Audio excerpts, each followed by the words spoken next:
Okay, क्या question है ये?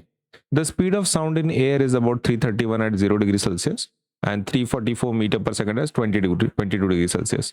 Roughly how much extra time will the sound of the thunder travel take to travel at a distance of 1720 if the air temperature changes from 22 to 0 degree Celsius? Assume that all the other conditions remain unchanged. Okay, तो temperature आपका क्या हो रहा है, change हो रहा है 22 degree Celsius से 0 डिग्री सेल्सियस पे, तो कितना टाइम का डिफरेंस होगा फॉर द साउंड ट्रैवलिंग? देखो मैं आपको प्रॉब्लम समझाता हूँ इसका। उन्होंने दो टेम्परेचर दिए हैं, एक 22 डिग्री सेल्सियस दिया है, एक 0 डिग्री सेल्सियस दिया है, करेक्ट? तो obviously speed of the sound किससे अफेक्ट होती है? स्पीड ऑफ द साउंड आपकी अफेक्ट होती है टेम्परेचर की वजह से, है ना? तो अगर एक पर्टिकुलर टेम्परेचर है तो उसकी स्पीड कुछ और होगी, जैसे कि यहाँ पर स्पीड कितनी है 344 है, और 0 डिग्री सेल्सियस पे स्पीड कितनी है, तो वो है 331। स्पीड अलग अलग होती है टेम्परेचर्स पे। अब वो ये बोल रहे हैं कि भाई डिस्टेंस आप सेम रखो, डिस्टेंस आप सेम रखो, डिस्टेंस आप चेंज ना करो, जितना पहला डिस्टेंस है उतना ही डिस्टेंस। लेकिन वो क्या चेंज करने के लिए बोल रहे हैं? स्पीड चेंज करने के लिए बोल रहे हैं, और टाइम कैलकुलेट करो। अपना जो फॉर्मूला रहता है ना, speed is equal to distance over time, ये वाला, करेक्ट? आपका v is equal to distance over time, ये वाला जो फॉर्मूला रहता है आपका। ओके, सो जनरली कैसा रहता है, ये जो आपका फॉर्मूला रहता है v is equals to distance by time. हाँ, तो क्या चेंज हो रहा है इसमें से? आपका वेलोसिटी चेंज हो रहा है, आपका डिस्टेंस सेम है, आपको टाइम निकालना है। इजी, कुछ कुछ ज़्यादा डिफिकल्ट नहीं है, आपको बस 22 डिग्री सेल्सियस पे कितना टाइम है ये निकालना है, 0 डिग्री सेल्सियस पे टाइम कितना है निकालना है वो निकालना है, और दोनों का डिफरेंस लेना है T1 माइनस T2, बस इतना करना है आपको। ठीक, ओके, तो डिफरेंस लेना है टाइम का। अलग अलग टेम्परेचर्स पे आपकी अलग अलग स्पीड होती है। 0 पे 331 है और 22 डिग्री सेल्सियस है 344। तो आपको क्या करना है, इस पे टाइम निकालना है और सब्ट्रैक्ट कर लेना है बस। ओके, तो लेट अस डू दैट। सबसे पहले हम लोग बात करेंगे 0 डिग्री सेल्सियस की, नहीं तो 22 की निकाल लेते सबसे पहले।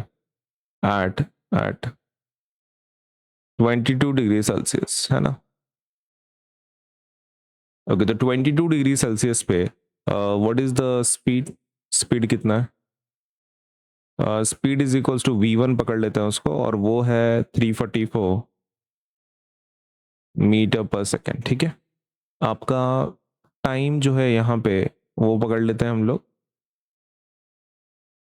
इसको T1 पकड़ लेते हैं। ठीक है, पता नहीं अपने को कितना टाइम है। और डिस्टेंस, हाँ तो डिस्टेंस तो कॉमन है दोनों में 1720, तो वो भी लिख लेते हैं। How much is the distance? Distance एक तो आप एस से बताओ नहीं तो डी से बताओ, कुछ फर्क नहीं पड़ता है, इट्स अप टू यू किस तरीके से आपको बताना है। ठीक है, ओके, तो मैं यहाँ पे डी से बता रहा हूँ डिस्टेंस, आप एस से भी बता सकते हैं, कोई दिक्कत की बात नहीं, आंसर वही आना है। ओके, तो कितना है 1720 मीटर्स। ठीक है, ओके, लेकिन अपना डिस्टेंस जनरली कैसा रहता है, एस से बताते हैं हम लोग, तो एस से बताता हूँ मैं डिस्टेंस। ठीक है, ओके, अभी आपका फॉर्मूला देख लेते हैं। तो what is the formula? Formula होता है speed is equal to distance by time, बराबर है? Speed is equal to formula क्या रहता है, डिस्टेंस बाय टाइम। ओके, तो स्पीड का वैल्यू कितना है आपका?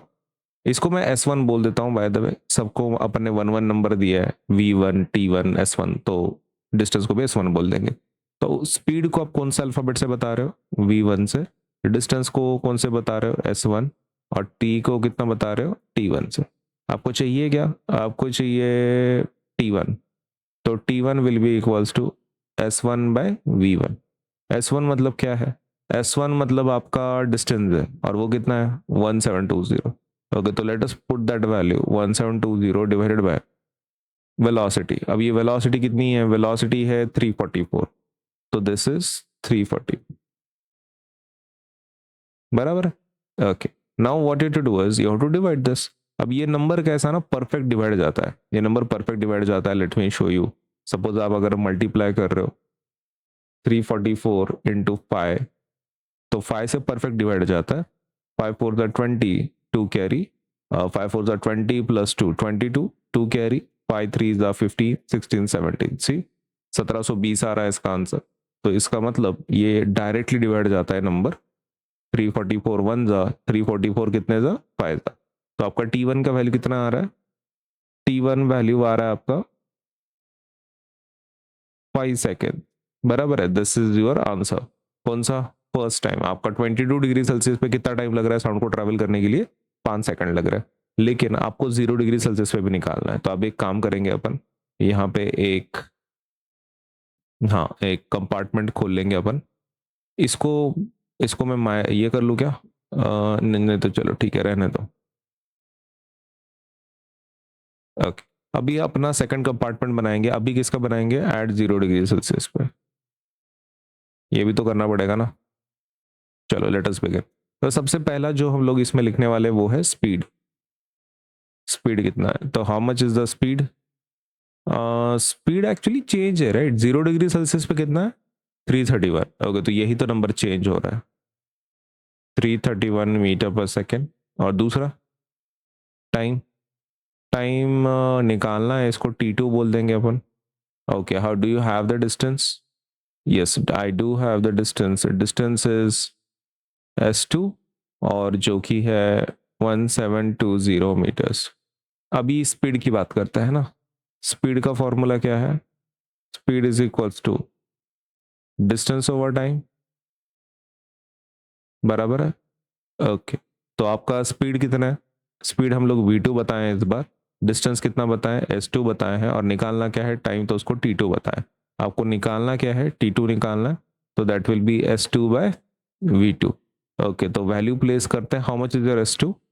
1720 डिवाइडेड बाय आपका ये कितना है नंबर? 331। ओके, तो 331 है, अग्रीड। ये आपका क्या है? स्पीड 331 की, तो वो लिख दिया अपन ने। तो इसको डिवाइड करना है। देखो कैसा है ना, अब ये नंबर नॉर्मल नंबर्स नहीं है, मतलब हम इसको डिवाइड नहीं कर पा रहे, कुछ नहीं कर पा रहे। तो व्हाट विल डू इज, अपन इसको डायरेक्टली डिवाइड कर लेंगे। अगर आपको स्टेप बाय स्टेप करना है तो वो भी कर सकते हैं, डायरेक्ट भी कर सकते हैं। देखो मैंने क्या, मेरा एक्सपीरियंस क्या बोलता है कि अगर आप इसको ज़्यादा देर घूरते रहोगे ना तो कभी सॉल्व नहीं होगा। मैं मानता हूँ ये नंबर डायरेक्टली जाते नहीं है डिवाइड, तो अपन क्या करेंगे, इसका लॉन्ग डिवीजन ले ही लेते हैं, तो जल्दी से आ जाएगा और अपना समय भी बच जाएगा। तो let us start without thinking much. 1720 को किससे डिवाइड करना है आपको? 1720 को डिवाइड करना है भाई 331 से। ओके, तो 333, अभी तो एक एवरेज नंबर निकालते हैं, 1720 है, राइट? और ये 300 के आसपास है। 300 इंटू 5 करके देखते हैं, जितना पास में जा सकते हैं, क्योंकि तो ये अगर 300 भी होता और अगर हम 5 से मल्टीप्लाई करते तो आंसर कितना आता? 1500, है ना? 1500 के आसपास, तो मतलब प्लस 30 है तो 1700 के आसपास तो चला ही जाएगा। ओके, तो will take that number, first number. क्या नंबर है? 331 इंटू 5 करके देखते हैं। ये अब ट्रायल एंड एरर पे ही चलेगा, है ना? हम अंदाजे ही नंबर लगा रहे ताकि जल्दी से आंसर निकले। अब ऐसा नहीं करना अभी एग्जाम में 331 इंटू 1, 330, सॉरी 331 इंटू 2, 331 इंटू 3, इतना स्टेप बाय स्टेप नहीं करना है, फिर तो आंसर निकलेगा ही नहीं आपका कभी ज़माने में। आपको ऑन एन एवरेज नंबर चाहिए, तो हम 5 से मल्टीप्लाई करके देख रहे हैं क्या आता है। तो दैट इज 5 1 ज़ा 5, 5 3 ज़ा 15, 1 कैरी, राइट? तो दैट इज 5 3 ज़ा 15 प्लस 1 16, 1655। ओके, तो ये आपका नंबर बहुत ही पास में है, राइट? तो this is what we can use.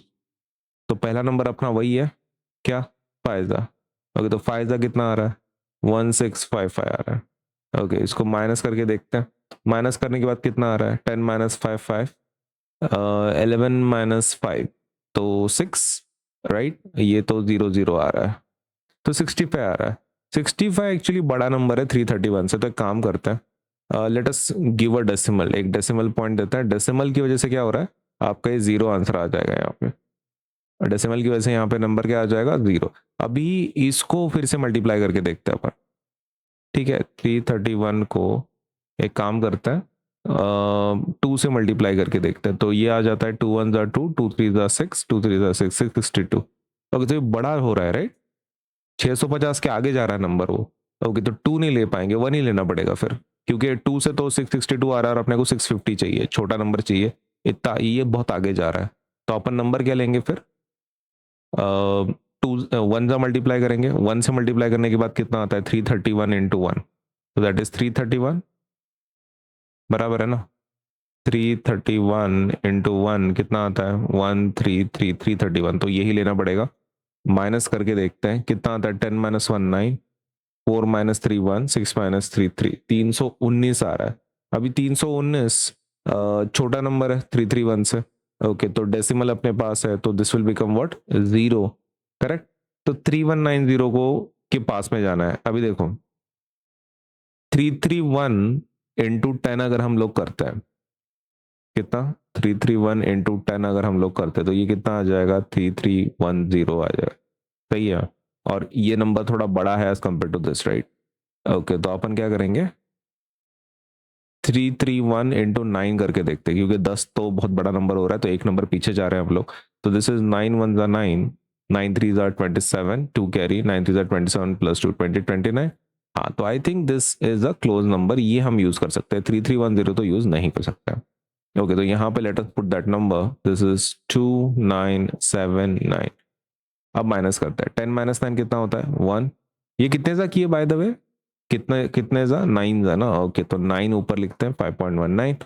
अच्छा, इसका भी जो भी सब्ट्रैक्शन आ रहा है, वी रियली डोंट केयर कितना सब्ट्रैक्शन आ रहा है, लेकिन जस्ट फॉर अपने अंडरस्टैंडिंग के लिए नंबर लिख लेते हैं। ओके, सो 10 माइनस 9 तो 1 आ रहा है, 8 माइनस 7 तो 1 आ रहा है, 11 माइनस 9 तो 2 आ रहा है, तो 211 आ रहा है। छोड़ दो उसको अभी, क्योंकि अपने को आंसर 2 डेसिमल तक ही चाहिए रहता, तो 5.19 इज सफिशिएंट। ओके, तो इसको अपन लिख देंगे नीचे, T2 आंसर कितना आ रहा है, 5.19 सेकेंड्स। मैंने बोला था ना, आप जितनी देर तक उसको देखते बैठोगे उतना आपका क्या होगा, आंसर निकलेगा नहीं और दिमाग खराब होगा। तो बेटर कि आप लॉन्ग डिवीजन से कर लो, जल्दी आंसर आता है and you can move on to the next part. अभी आपको क्या करना है, आपको टाइम मिल गया, करेक्ट। 22 डिग्री सेल्सियस पे टाइम कितना है वो मिल गया, 0 डिग्री सेल्सियस पे कितना टाइम है वो मिल गया। अब ये चाहते हैं कि आप टाइम का डिफरेंस बताओ, how much extra time will be required. Extra time का मतलब होता है आपको डिफरेंस निकालना है दोनों में। ओके, तो डिफरेंस निकाल लेंगे हम लोग, what is the time difference between the two. Okay, तो उसके लिए आप एक काम करो, डेल्टा टी निकालो, है ना। डेल्टा टी का मतलब क्या होता है, डिफरेंस इन टाइम, है ना, डिफरेंस इन टाइम। उसके लिए सब्ट्रैक्शन कर लो ना, किसका सब्ट्रैक्शन करना है, T2 माइनस T1। ओके, तो T2 की वैल्यू कितनी है, T2 की वैल्यू है 5.19। ओके, तो यूज दैट, 5.19 माइनस आपके T1 की वैल्यू क्या है, T1 की वैल्यू 5 है, तो वो भी हम लोग यहाँ पे ऐड कर लेंगे 5। 5.19 माइनस 5, ओके, तो वो कितना होगा, तो दैट विल बी 0.19। ओके, तो 0.19 आपका क्या है, सपोज आंसर है। सही है, that is your answer, this is your क्या बोल सकते हैं, टाइम डिफरेंस 0.19। अभी इसमें कैसा है ना, मैं आपको और एक चीज बताता हूँ। अगर हम और थोड़ा प्रोसीड करते, हम थोड़ा और प्रोसीड करते हैं यहाँ पे, तो नंबर कितना आता मैं आपको बताता हूँ। 211 तो जाएगा नहीं, राइट, तो अपने को एक और एक जीरो बढ़ाना ही पड़ता है यहाँ पे डिवीजन में। तो ये हो गया आपका 2110। सही है, इसको 2110 की कितना और पास जा सकते हैं हम लोग, तो हम लोग 6 से मल्टीप्लाई करके देख सकते हैं, क्योंकि 5 पे तो अपने को 1655 मिलता है। बेटर वी गो विद 6, 6 करके देखते हैं। तो 331 इंटू 6 करके देखते हैं कितना आता है। तो वो आता है 6 1 6, 6 3 18, 1 कैरी 6 18 प्लस 1 19, 1986 आता है। ठीक है, तो आगे का नंबर चेक करने की जरूरत नहीं है, क्योंकि हम बहुत आगे चले जाएंगे। 2110 इज ठीक, क्योंकि ये 200 की मतलब ये ऑलमोस्ट 2000 के आसपास है, और 2000 प्लस ये 300 ऑन एन एवरेज, तो वो 2300 तक जा रहा है। तो अगला नंबर चेक करने की जरूरत नहीं है, 6 इज सफिशियंट। ओके, तो 6, तो आपका सब्ट्रैक्शन, राइट। ओके, तो 1986 आपको सब्ट्रैक्ट करना है इसमें से, और इसका आंसर आता है ऑलमोस्ट लाइक 124 के आसपास। अब यहाँ पे जरा ध्यान से देखो, यहाँ पे आपका एक्चुअली सफिशिएंट है, actually this is your perfect answer. लेकिन अगर हम इस टाइम डिफरेंस को देखें, इस टाइम डिफरेंस को लेते हैं सपोज, मैं आपको करके बताता हूं, this is additional step, this is, ये एक्चुअली आपका आंसर है कौन सा, this is your perfect answer. लेकिन अगर आप 3 डिजिट के साथ करते हैं, सपोज 3 डिजिट के साथ सेम चीज, है ना, 3 डिजिट के साथ आप करते हैं, तो मैं कॉपी कर लेता हूं। अब यहां पे देखो, टाइम डिफरेंस कितना ले रहे हैं हम लोग, टाइम डिफरेंस कितना ले रहे हैं, टाइम डिफरेंस इस बार हम लोग 5.19 नहीं ले रहे, अपन पूरा ले रहे हैं जो ऊपर दिया हुआ है, दैट इज 5.196, है ना, वो ले रहे हैं। तो let me put it here 5.196। तो आंसर क्या आएगा इसका, 5.196 माइनस 5, तो वो आ जाएगा देखो 0.196 सेकेंड्स, बराबर है। Is that the answer? Yes. अब ये अप्रोक्सीमेटली किसको इक्वल होता है, आप यहाँ पे देख सकते हैं, मतलब लास्ट में 6 का डिजिट है, तो ये 9 को हम लोग मतलब आगे के डिजिट पे जा सकते हैं। तो 19 के आगे कौन आता है, 19 के आगे कौन आता है, 19 के आगे कौन आता है, 20 आता है, बिकॉज ये 5 के आगे का नंबर है। तो अप्रोक्सीमेटली हम इसको कितना लिख सकते हैं, 0.20 सेकेंड्स हम लोग लिख सकते हैं। ठीक, ओके। सो एग्जाम में अगर आप ये भी लिखते हैं तभी भी क्लियर, तभी भी मार्क मिल जाएंगे आपको। और एग्जाम में अगर आप 0.19 लिखते हो जो एकदम एग्जैक्ट वैल्यू है, तो वो भी चलेगा। दोनों में से कोई भी एक आप देख लो, आपके स्कूल के टीचर को एक बार पूछ लेना कि आपको एग्जैक्ट आंसर चाहिए कि अप्रोक्सीमेट वैल्यू चाहिए कि सपोज करके पूरा, तो कैसा आपको आंसर एक्सपेक्टेड है, तो आपके हिसाब से देख लो। आपको अगर 3 डिजिट का यूज करना है तो this is what you can go for, और अगर एग्जैक्ट वैल्यू चाहिए 2 डिजिट का निकाल के, तो दिस इज प्रेफरेबल। मुझे लगता है this will be acceptable in by your school teacher. लेकिन अगर आपके टीचर चाहते हैं कि आप वो 3 डिजिट तक का यूज करके उसको 0.20 बताओ अप्रोक्सीमेटली, तो फिर आप देख लो इसमें से कौन सा आप यूज करना चाहते हैं।